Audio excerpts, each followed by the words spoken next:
see y'all. What's up? Let's get this out a couple places real quick. This is a message I really wanted to do a few days ago, but it's all good.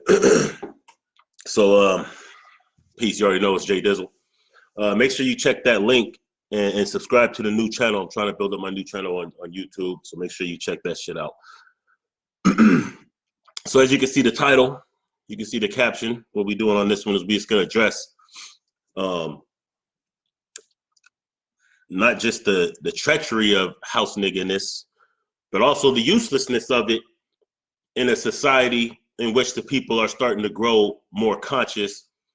And believe it or not, black media, independent black media is starting to win. And overall, our people are starting to win. So therefore, the usefulness of a house nigga is starting to decline. So your stock as a house nigga, your stock as a coon is starting to plummet drastically. The problem with that for you is you've already showed your allegiance against us, so you ain't got no fallback plan. You know what I'm saying? Because here's how it goes. And you could even equate this to snitches. Once your worth is only determined on how much you can influence our people as a house nigga. So if your worth and your value is to our enemy only based upon what you can do to mislead or go against the grain of our legitimate aspirations. See, once that game is peaked, and once our people stop fucking with you, you're useless to them.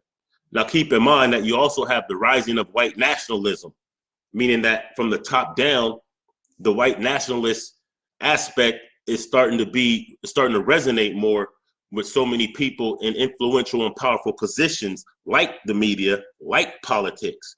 So therefore, they don't need that Negro that's gonna come and co-sign what they want to say. They don't need that Negro that they're gonna, like the sheriff, who's that, Sheriff Clark from Milwaukee. I should have hashtagged him.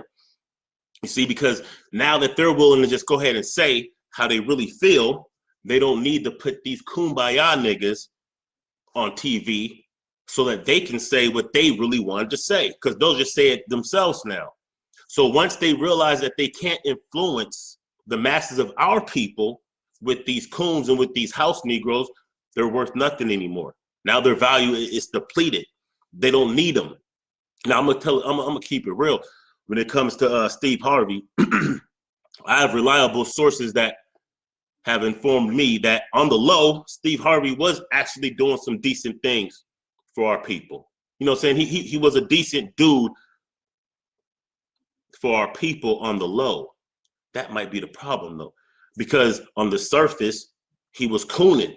You see how he hit up Monique with that bullshit. We can't play that game. We're black. We can't just fuck out of here. It's 2019. If we can't be who we are at this point in 2019, then we're still just slaves. Just call it like it is. Nobody else is apologetic about who they are. Keep it real. Nobody else sees a problem with being pro who they are, being nationalist for who they are. That's not a problem with any other community but ours. Unfortunately, even our own people will say, oh, he's too pro-black. What do you mean he's too pro-black?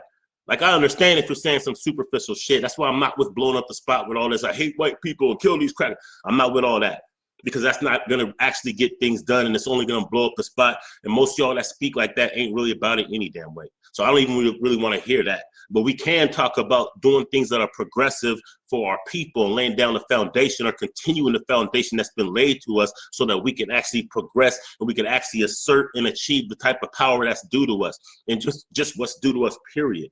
So when you have people that's holding up that process, these major figures, these Tiffany Haddish, as beautiful as she is and as talented as she is, let's just keep it real.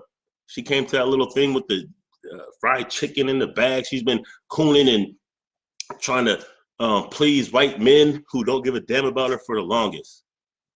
I ain't really heard from her since. I'm just saying, she's not really irrelevant. She's not really gonna be relevant because the society at this point don't need a house nigga when they'll just do the bidding themselves.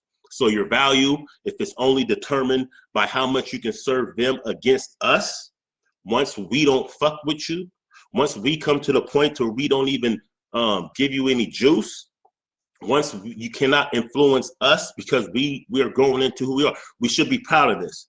As much as our people complain all the time, really what we should be doing is tapping into the fact that we're having a major influence internationally. We could even without the hip hop, we have a major influence internationally and especially nationally. This is why you're starting to hear reparations being spoke of on the highest elements of the government and the media. They're not speaking about reparations because they sincerely care about reparations, but they know that the movement and the people, our people, are starting to speak up on it. We were starting to demand it. So therefore, now they have to ask that question as a litmus test for the black vote, so to speak. So that's how come, you know what I'm saying, we're starting to see these different people speak about some of these topics. It's because we actually have influence. Now, look, if you don't read between the lines, you might not see this, but I'll give you other examples. Look at the teachings of the Honorable Elijah Muhammad. For those of y'all that know, you know damn well he's been speaking about a lot of things since the 1940s and 50s and 60s that they'll now acknowledge. Get this a like and a share, y'all. They'll now acknowledge some of these things, but they won't give the credit. For instance, how long has he been saying that there's life on Mars? How long has he been saying this? Now all of a sudden, oh, we found some ice on Mars. If there's ice, there's water. If there's water, there's life. Yeah, but we already said that. It's kind of like the Dogons. I know I'm kind of getting off subject, but it's really connected. Kind of like the Dogons. When they were telling people there's a star system out there, you can only see it every so and so often. There's a star that's actually bigger than the current sun. They were saying all this crazy shit. They was mapping it out for these Europeans.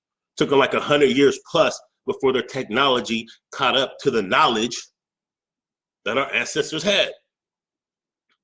So what I'm saying is they're not always going to validate what's going on in the power and the influence of our people. We have to be able to peep that game ourselves. That's why it's so important to legitimize in our own minds independent black media. That's why it's so important for you to realize the value of yourself. You have to realize your own value, real talk. Because when you don't realize your own value, then you go against the grain. And you may assume that when some of these celebrities start to wake up, you assume the white man put them up to it to fool our people, like cut it out. No. The reason why so many people are waking up is because of the work that we're doing. It's because of independent black media platforms. It's because of people like you on social media that's sharing some of this information and having some of these discussions. It's naturally going to wake up people, our people. And remember, since we influence the world more than anybody else, that means other people are going to wake up to it. That also means that there'll even be allies and people that will come to our aid that don't look like us. Look, don't stop them from doing that. As many as house niggas we have, as many traitors as we have, that's going on for the front line, for our enemies, we should accept, respect, and even demand that other people go on the front line for what's in our best interest, because they owe it to us. We done fought in every war, every cause that there's been for other people. We have been there, including the gay agenda. We legitimize that shit. We legitimize them to the point where now they have usurped the Equality Act of 1964, and even the NAACP has endorsed them, which means now that they're gonna have a say-so in different topics that has to do with our human rights struggle. So therefore, since we have been such an instrumental part of different people's organizations and their movements, we should expect that other people's gonna come to our aid and they're gonna start speaking about things. That doesn't mean they get executive privilege. That doesn't mean they get executive powers. It doesn't mean that we trust them or we rely on them. It just means that we take it for what it is. That's just what it is. We influence the world. If you got kids in Czechoslovakia breakdancing, if you got kids in Japan scratching and mixing, if you got kids in Sweden freestyling, if you got kids in Germany and Austria calling themselves nigga in a positive light, then it lets you know that we have the influence to influence the world. If half of these damn commercials you see are using hip hop beats and hip hop lyrics to sell products and make billions of dollars doing so, that lets you know that our influence is unmeasurable.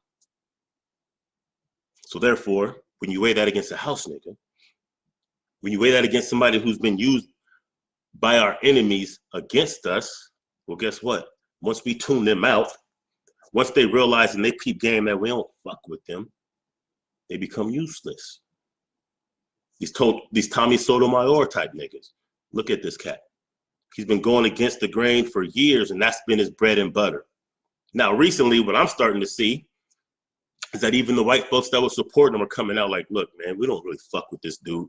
We only liked him because he was saying what we wanted to say. We was only giving him money and supporting him. We thought it was funny that he was going against his people so damn hard. We don't fuck with that nigga. This is what they're saying. They're letting you know like your time is up. It's a wrap for y'all. It is. And the problem for y'all is that where are you going to turn to now? You already said fuck your own people to serve these people, and these people are done with you. Listen, man, whiteism always discards their tools when they're done. When they're done with you, it's just a wrap. Let's look at the Eric Holder. I should have hashtagged that. Look at this Eric Holder cat. Now, no matter who sent him, he was an agent of whiteism. Y'all might call it white supremacy. He was an agent of that. Now he's in jail. Look at the dude who was gonna represent him. Who was that? Christopher Darnett, or who's the brother I'm talking about, the one that was trying to prosecute O.J. Simpson. We can even look at O.J. Simpson. See, these are all examples. But because of the influence of our people, let's just talk about the Christopher Darnett, I think his name is, the lawyer that was going to represent Eric Holder. Look at that. After so much pressure from our people, so this should let you know the power that we have. We got to start actually recognizing the power and influence that we have, because it was because of the resistance of some of us telling this cat how dare he, that he stepped back. I guess there were some threats made to his family, whatever the case may be. We assert our power however we can, and because of that, he had to step back. See, these house niggas have to fall back when we make these moves. Recognize these moves and quit giving other people power. Quit suggesting to our people that we don't have power, that we're powerless, that nothing we do can work. Quit suggesting to our people that anytime one of our people make it to some kind of status, they had to make a deal with the devil, because now you're implying that only the devil has power. Don't do that. Give your ancestors the praise. Give your people the praise sometimes. We got to recognize that. We can't keep speaking this fancy shit that we speak, and we like to rock the ucks, and we like to have these fancy ass names, but then we give the power to our enemies over our own ancestors or our own creator and our own divine selves. That's just not, it's not what's popular. Let me see what's cracking with some of y'all. Peace, Queen. Peace, Queen. What happened to Tommy Sotomayor? Well, I'm going to say it like this. I don't really keep up with this Negro, but I do know that I have seen some things that people have posted that I've checked out, to where like there's white people that's actually come, the same people that supported him are now starting to come to the surface, because all this time he was acting like he's down with these white folks and these white folks love him and all this crazy shit, and that's how he was getting his money from, as he's flogging in a mansion that he don't own. That's his business, though. I mean, I'm not hating on that, but what I'm saying is this. So now what's coming out are some of these same white people that used to support him are coming out and telling the truth, because they have no use for him anymore. And this is pretty much what they're saying. They're basically saying, I'm going to paraphrase, we have no use for this Tommy Sotomayor cat. We only really fucked with him because we liked for him to go against his own people like that, because that's how we feel. You know what I'm saying? But they ain't got no use for him.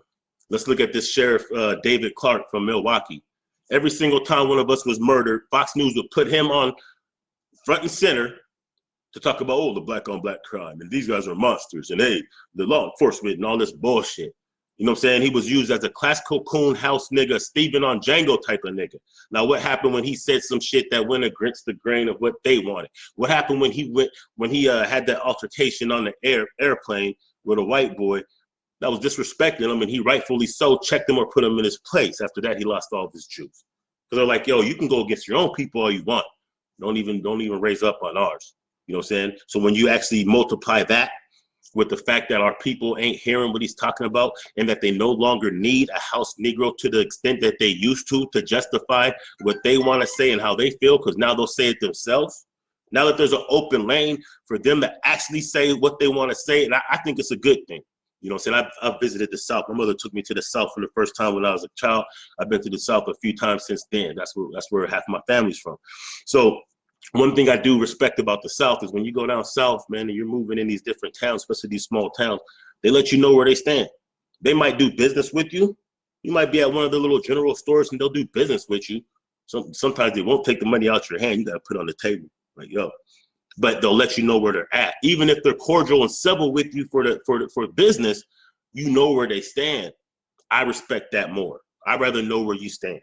You know what I'm saying? Rather than that sneaky snake shit that they do up here where I'm at. They do that sneaky behind the back shit. You feel me? But I'd rather know where you stand. So now that it's becoming more acceptable to be politically incorrect, kind of like that, who was that lady that was running in Mississippi for senator or something? And she was like, yo, if he invited me to a public lynching, I'd be right there on the front row. She got elected. You know what I'm saying? Because it's now becoming more acceptable to be unapologetic about who you are. The only people who didn't get that memo is us. Everybody else got that memo. They're unapologetic. Come to find out that same bitch actually was at a public hanging when she was a child. There's pictures of it. There's receipts. So what I'm saying is when they get to the point, when they move back to the point, and this has to happen because they have to actually push us to understand what we have to do for ourselves. Because obviously we've been so watered down and diluted that we ain't doing it. Now, let me also speak on this, y'all. I got to speak about some of this new brand of house niggas that's coming to the forefront now. And I don't think that a lot of them know they're actually conducting themselves as house niggas. I'm talking about those who will publicly denounce some of our elders or some of our organizations, or who will publicly go against the grain, and they think they're doing it in the name of Black power. They think they're doing it in the name of just giving the truth, but what they're really doing is operating like house Negroes, and they don't even know it. So they'll come up here and they're bashing Farrakhan. They'll come up here and they'll bash the new Black Panther Party. They'll bash one of our elders or ancestors that's put in work. They'll bash Harriet Tubman. You know what I'm saying? Things like that. But they think they're doing it. They'll bash the brother. Yeah, he might have married a white girl, but he just alleviated $40 million of debt for people at a Black college at Morehouse. We might not like his choice of marriage, but that really ain't our damn business, to tell you the truth. It's not. We should be happy and celebrate the fact that there's going to be a whole class of Black men and women who won't have to worry about student loans, who won't be coming out of college in debt, so that they can actually operate to do what they need to do. You know what I'm saying? So we should be, see, sometimes some of the things that we need to be celebrating, man, we have to really separate our personal feelings and our emotions from practicalities. We have to exercise contribution over criticism. See, because nobody else does these things. You don't think that these other people see the treachery behind some of their leaders and some of their organizations? Cut it out. They understand the treachery, but they ain't gonna come to us and tell us about it. They ain't gonna come to the public and denounce their people. Damn it, Dylan Roof got $4.2 million after murdering 9 innocent people. That's called being on code. That's called a reward system for being about your people, despite the fact he's a fucking coward. Despite the fact that what he said he was upset about, he didn't take it out on the people that he said he was upset to. He didn't take it to the streets. He didn't take it to the hood. He took it to the church. So what I'm saying is, look, everybody else is on code. They're unapologetic. They actually have a system in place that they will actually get rid of race traitors. They don't give a fuck. If you go against the grain, that's called treachery. It's called treason. The penalty of treason is death, up to death. It's only us who let these house Negroes linger along. No more for that. But actually, that's the point of this post. That's the point of this video, is that we're not letting that shit slide anymore. And that's why they're starting to get rid of these house niggas. That's why if you got some house nigga in you, you better get that shit out of you right now, because it's too late in the game. It's too late in the game for cooning. It's too late in the game for shenanigans. It's too late in the game for being apologetic. Having to, like, I understand we need some spooks that sat behind the door. I understand that not every setting is proper for you to be, for your politics to come out. Every setting is not appropriate for your politics to come out. You know what I'm saying? We do have to weigh that with balance and intelligence, because there's going to be some settings that you're in where it's not going to be appropriate for your politics or your stance to actually come to the surface, and this won't even be beneficial. I understand that.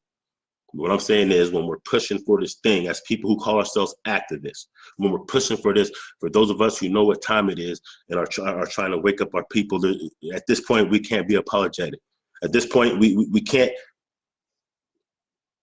be afraid to love ourselves. We don't have to go on the hate route, but if we can't act within our best interest, then we might as well just be slaves. What the hell is this 400-year prophecy and this curse being over and this, what's all that mean if we're still going to act like slaves because we're afraid? Only slaves are afraid. See, when we were slaves, when we were enslaved, I should say, we had to meet in the backwoods to discuss plans to get up out of that situation. See, when we were enslaved, we had to go to the swamps to discuss the plans of mobilizing ourselves for a solution to the problem. That's understandable. But now we've already won the war to freedom, relatively speaking. Talking about the Civil War. Don't ever give these cats credit. Don't ever give Abraham Lincoln credit for freeing our people. No, it was black soldiers in the North who murked the Southern rebels. You all know why they're really mad? That's actually why. They're not mad because their brothers from the North defeated them. They're mad because we defeated them. So when they wave that flag, they're trying to say like, yo, we need this shit back. Because we're the ones that did what was necessary to free ourselves. Had nothing to do with no goddamn Abe Lincoln. It was people like Harriet Tubman, Sojourner Truth, Frederick Douglass, who partitioned the president, who reluctantly allowed us to enter the war.